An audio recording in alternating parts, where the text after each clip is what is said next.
రాష్ట్రంలో BJP MP అభ్యర్థుల ఎంపిక ప్రక్రియ తుది దశకు చేరుకున్నట్టు తెలుస్తుంది. 4 సిట్టింగ్ స్థానాలతో కరీంనగర్, నిజామాబాద్, ఆదిలాబాద్, సికింద్రాబాద్ పాటు మరో 6 నియోజకవర్గాలకు చెవెళ్ల, మెదక్, భువనగిరి, మహబూబ్ నగర్, హైదరాబాద్, జహీరాబాద్ అభ్యర్థులను ఖరారు చేసినట్లు సమాచారం. రాష్ట్రంలో త్వరలో చేపట్టనున్న కులగణనకు చట్టబద్ధత కల్పించాలని రాష్ట్ర ప్రభుత్వం నిర్ణయించింది. ఫిబ్రవరి 9 నుంచి జరిగే బడ్జెట్ సమావేశాల్లో కులగణన బిల్లును ప్రవేశపెట్టాలని యోచిస్తుంది.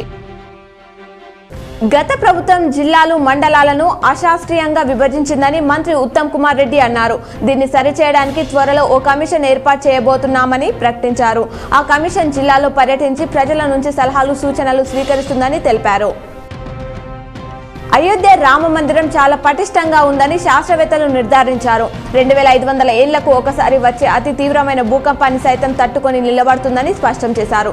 జియో ఫిజికల్, జియో టెక్నికల్ ఆధారంగా council of scientific and industrial research, రూర్కీలోని సెంట్రల్ బిల్డింగ్ రీసెర్చ్ ఇన్స్టిట్యూట్ శాస్త్రవేత్తలు ఈ అధ్యయనం చేశారు.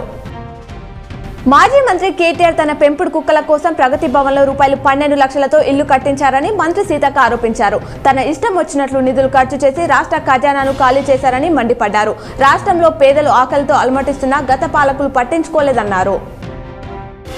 ఈ నెల 31న ఆర్టీసీ ఉద్యోగులకు ప్రభుత్వం గుడ్ న్యూస్ అందించనున్నట్లు మంత్రి పొన్నం ప్రభాకర్ వెల్లడించారు. అలాగే ఆర్టీసీలో 3000 కొత్త నియామకాలకు ప్రభుత్వం కార్యాచరణ రూపొందిస్తున్నట్లు తెలిపారు.